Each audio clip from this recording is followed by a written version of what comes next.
スケッチの画材であるアルコールマーカーを皆さんはご存知でしょうか。この画材はその名の通りインクの溶剤にアルコールが使われており、最大の特徴は揮発性の高さ。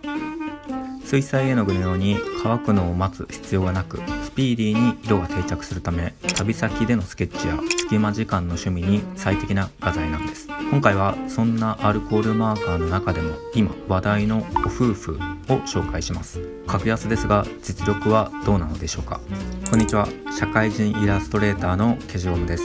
普段はフルタイムで働きながら建物の絵などを描いています。今日は画材の検証です。スケッチを始めたいけれど画材を一式揃えるのは価格的にハードルが高いですよね。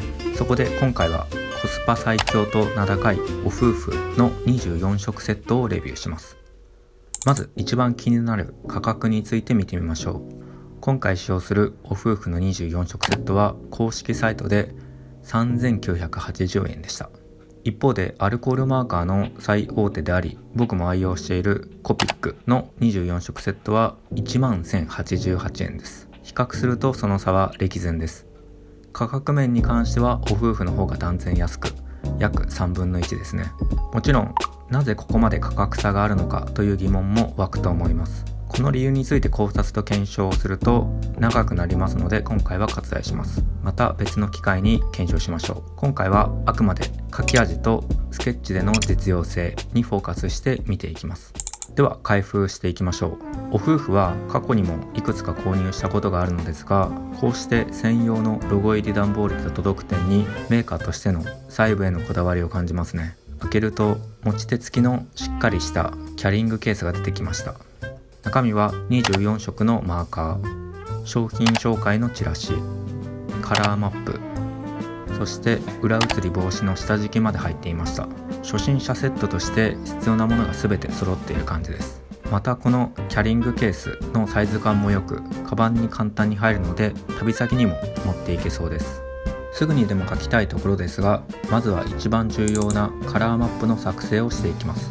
アルコールマーカーはキャップの色と実際に塗った色が違うことが多々ありますので、色見本は必須です。また今回は付属のカラーマップの枠をあえて3分割にして塗っていきます。理由は重ね塗りの濃度変化を確認するためです。アルコールマーカーは同じ色でも1回、2回、3回と重ねることで明度や彩度が変化します。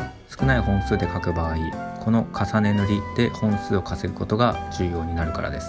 はい、完成しました。こうして見ると2度塗りでぐっと濃くなる色もあれば、あまり変化しない色もあることが一目瞭然です。次にペンの使用を確認します。両端が使えるツインタイプですね。片方はブラシタイプ、しなやかな筆のようなペン先でグラデーションを作ったり色をなじませるのが得意です。もう片方はブロードタイプ、蛍光ペンのような硬くて平らなペン先です。コピックのブロードタイプと比較して気づいたのですが、ご夫婦は線幅が少し広いですね。広い面を一気に塗りつぶしたいとき、これはかなり時短になりそうです。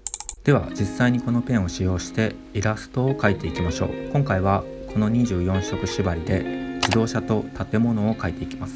まずは自動車から。線画は今回のマーカーのレビューとは関係ないのでサクッと描いていきます。自動車を塗る時のテーマは工業製品らしい硬さです。自動車は鉄の塊です。絵に硬さを出したいので最初はブラシを使いません。平らなブロードタイプを使って面を意識しながら塗っていきます。やはり線幅が広いのでボディの塗装がサクサク進みます。使用するペンの色選びについてですが、カラーマップを見たところ黄色と水色の発色が非常に良かったので、メインを黄色、影色にあえて補色の水色をぶつける作戦にしました。同系色でまとめるより画面にメリハリが出ると思ったからです。ここで一つ問題が、タイヤ用の濃いグレーがセットに入っていませんでした。そこで今回は代わりに紫色を使用したいと思います。実は紫は灰色の代用として非常に優秀です。ただの灰色よりも深みが出てゴムの質感などを表現できるんです。これは怪我の巧妙でしたね。最後に一番濃いブラックで影の落ちる部分を引き締めれば自動車の完成です。続いて建築スケッチです。こちらは緑色をメインカラーにします。なんとこのセット緑系だけでも6色入っていました。これは活かさない手はありません。植物の描写には先ほどとは逆にブラシタイプを使っています。植物は有機物なので柔らかい線で葉っぱの表情を出したいからブラシタイプを使用します。薄い緑色から濃い緑色へ重ねていき奥行きを作ります。それにしても緑色のペンの種類が豊富なので塗ってて楽しいですね。建物はコンクリートの無機物なので先ほどの自動車と同様にここはブロードタイプに持ち替えます。描く対象の質感に合わせてペンの前後を持ち替えるだけで表現を変えられる。これがツインマーカーの最大の利点ですね。ここでまた課題です。地面用のベージュがない。私はよく地面用にベージュ系を塗りますが今回はありません。そこで代用として薄いオレンジ色を使ってみました。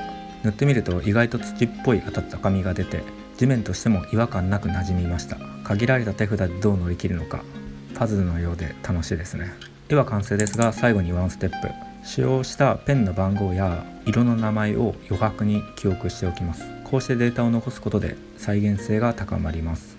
次回同じクオリティで描くための重要なレシピになります。